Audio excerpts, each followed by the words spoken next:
Good morning. We are extremely pleased that you're here. It is good to come together for the purpose of co-creating. Do you agree? Yes. You're knowing what you're wanting? Yeah. Are you enjoying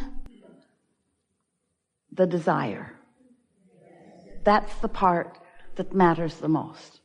Because if you have an idea of what you want, and it is pleasurable for you to think about it, then there's not a vibrational variance between your desire, which life has helped you to give birth to, and your belief about it. If you wish you didn't want it, because you've wanted it for so long and it keeps not showing up, then there's a big vibrational variance between what you want and what you expect. Expectation is such a powerful thing. A belief is just a thought you keep thinking.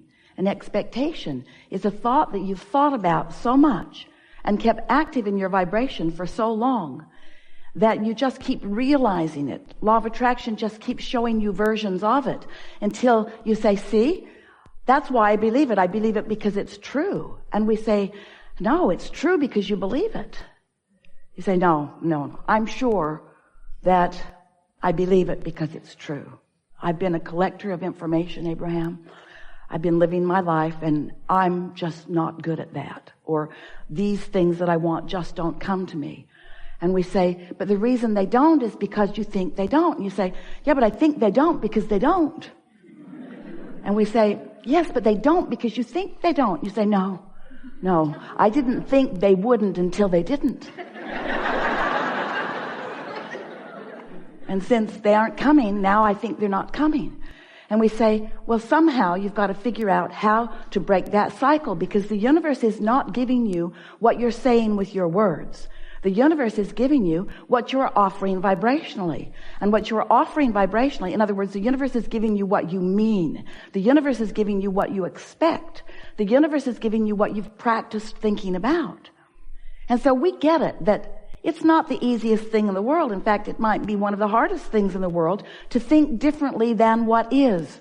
Because you have become so very good in your observation of what is, in your assessment of what is, in your restating of what is, in your documenting of what is, in your regurgitating of what is, in your seeing, hearing, smelling, tasting, touching, in your physical translation of what is feels pretty solid to you.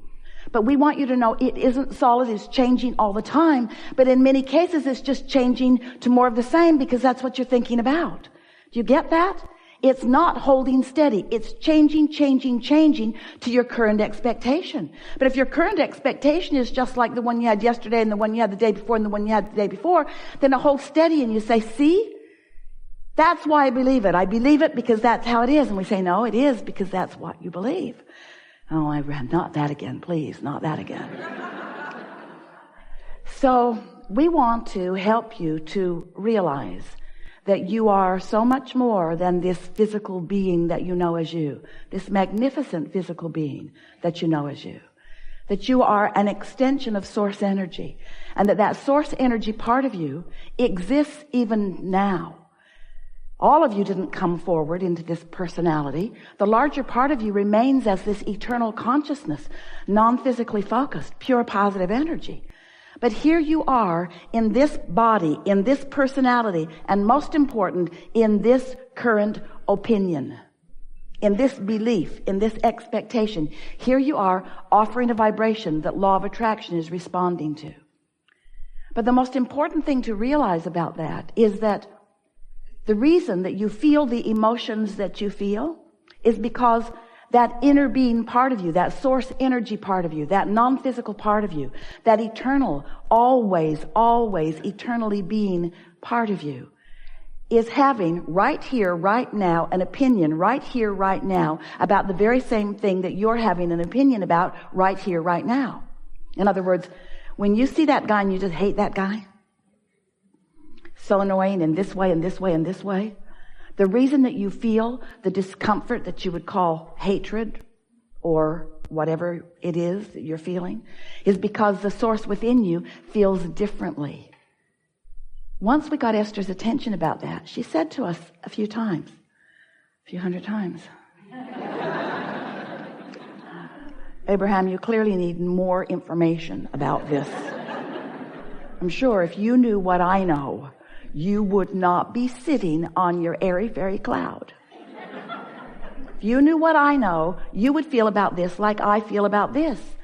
And it took a while for Esther to come to understand that we don't go there. And when she does, she feels the separation is too strong a word, but she feels the vibrational variance between who she really is and who she's allowing herself to be in that moment. And that discord is really what we want to talk about, because this gathering is about the art of allowing alignment rather than discord. The art of being tuned in, tapped in, turned on to who you really are, rather than being separated is too strong a word, but you can pinch yourself off pretty good from who you really are and what you really know. So over time, I've been talking with you about who you are. You are so important to the equation of the eternal expansion that we all are. He said, I'll go into this physical experience and I'll explore and I'll see, I'll hear, I will experience the contrast, the variety. And out of it, I will come to my personal conclusions about what I personally prefer. And the reason that you did that so clearly, you knew that so clearly before you got here, is because you understood that the whole purpose of the variety is for choosing. You said, I'll make choices that are important to me. And you knew that in doing that, you would launch rockets of desire, that you would send out vibrational rockets, because you weren't even considering your vocabulary in those days. You knew that you were an emanator of perspective, that you would emanate with clarity whatever it was that you were giving your attention to. And when you know what you don't want, you emanate a rocket of what you do want. And we said, and we will remain here non-physically focused, free of all resistance of a physical nature. And when you send off a rocket of something you prefer, we will hold steady to that rocket, and we will hold firm to the equation that you are establishing moment by moment. And as you evolve because of this time-space reality, so will we. And we will hold to the expansion that you carve out. And you said, okay. Sounded really good to you, because you knew that as we held to that expansion, that you would be able to tell in every moment by the way you feel how close to your expanded version you are holding, or how much you have deviated from it, you see. So your emotions let you know. If you're feeling wonderful, that means you've launched lots of rockets of desire, and you are in this moment not offering a thought, belief, or expectation that contradicts the desire that you hold. You're right up to speed with who you are. And in that moving with the flow of who you really are, you feel elation, you feel passion, you feel exhilaration, you feel really good, you feel love and appreciation, you feel joy. But if you are feeling frustration or overwhelmment, if you are feeling angst of any kind, if you are feeling anger, or if you are feeling grief, if you are feeling revenge, or any of those negative emotions that feel like despair or fear, then that means that your perspective in this moment is so far apart from the perspective of your source about the same thing. That's the most important thing to understand. It isn't that we are focused upon something entirely different and that's why we feel good. We're focused upon what you're focused upon and we feel good. And that is, no matter how you try to figure it out, what unconditional love really is. We maintain our alignment with that which is love, regardless of the condition. Now, Esther wants to say, well, Abraham, if you were in the condition where I am, you might be feeling differently. And we say, do not argue for your conditional limitations. If you will distract yourself from the condition that is causing you the separation from all that you are, from all that we are, from that which is life, from that which is love, from that which is source, if you'll just cut that out, you'll feel good. In other words, it's like the cork is bobbing up there on the surface of the water. You can hold it under the water. That's what negative emotion is. But when you let go of it, when you're distracted from whatever you're doing that's holding it down, it will bob right back to the surface where it belongs. And you are the same. If you're not bobbing, it's because you've got hold of things unnecessarily. You're holding the conditions of those unnecessary things in your thought patterns. And in doing so, you're practicing them because you think a thought for 17 seconds and another thought like it joins it. It doesn't take very much attention to something to get enough momentum going that you can cause what feels like true separation from your life, from your joy, from your clarity, from your abundance, from your well-being, from who you really are. So, cut it out. We are eager to talk with you about whatever is important to you. There is no order of business here. Nothing is off limits. What you will notice is a wonderful unfolding, because we had this gathering before we dragged your physical bodies here. In other words, who you are, what you've been living, what you want, is all part of the vibrational mix of all of this. So together, we're just going to find a way to sort it out with the powerful intention of helping you to close that gap between who you really are and who you may be allowing yourself to be in any moment. Life is supposed to feel really good to you. You're supposed to be having a wonderful time. You are supposed to feel good. But in order to do that, it takes some deliberate attention. It takes some deliberate focus, which means, mostly it means, you got to care about how you feel. You got to care so much about feeling good that you are willing to pay the price of feeling good. You have to care enough about feeling good that you are willing to use your emotions to help you in the choice of thought. And that's what deliberate creation is. So once you begin to put this emotional translation in the mix, once you begin to recognize that how you feel matters most of all, because how you feel is your in the moment indicator of how much of you are allowing to be present in this moment.